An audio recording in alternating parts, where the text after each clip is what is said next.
Hi. Okay, let's go.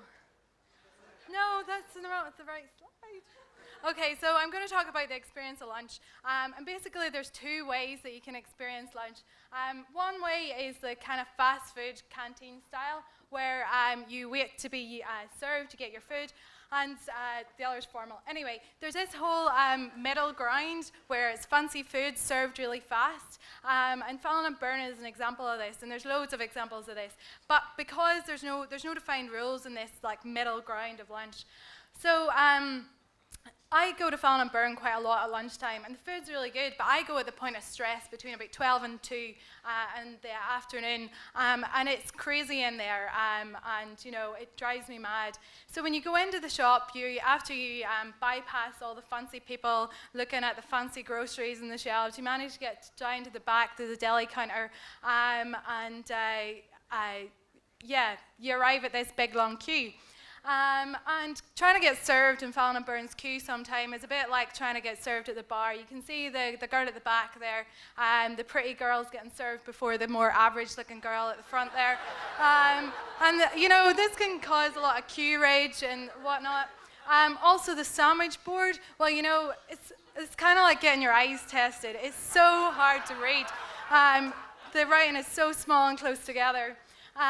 Then if you do actually get the chance to get up to the counter where the sandwiches actually are, you might see these labels here, but often they're not very useful when they're turned around the wrong way and you can't see what's on them. So you usually make this really snap decision and regret it later.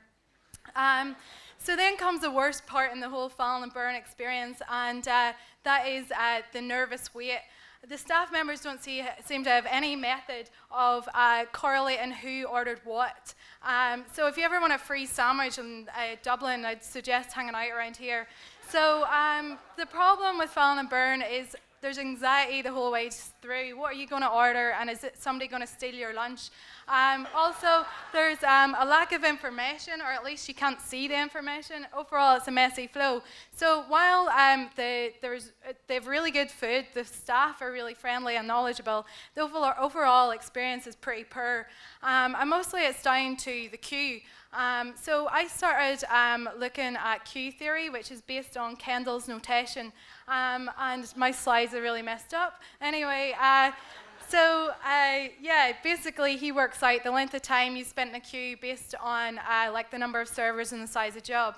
I wasn't sure if time was that important to Fallon and Burn until I realized that 1 in 8 people eat the same lunch every day. This is significant because those people don't have to make a decision about what it is they're going to eat. So by not making that decision, it cuts out a point in the flow, or a part of the flow. So I started thinking about where do people not get a choice in what it is they have to eat, but they get served really efficiently. And well, I came to the conclusion that a good example of this could be in prisons, where you get this, you get your food thrown through a hatch. And you know, this could be useful for Fallon and Burn to have this kind of hatch idea, and it'll keep the undesirables out of the fancy shop.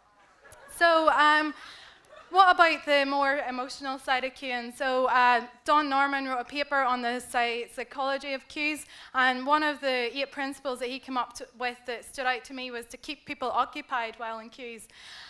So Fallon and Burn's a lovely shop, so maybe we could have some kind of queue meandering through the shop and keep people entertained by guessing the name of the vegetable or the price of the edible flowers. Then just one last example of queues is in New York, where they had a big problem with people, the length of queues for elevators. So they put mirrors in front of the queue, and people could look at themselves, get themselves ready for the day, and even flirt with each other without making direct eye contact. You know, this could be useful for Dublin because, or for Fallon and Burn, because it's right in the center of Niall Harbison's defined hipster triangle. So we can have this kind of hipster mirror where people can, you know, check each other out and themselves. So anybody from Fallon and Burn who wants to talk to me about any of these ideas, give me a shout.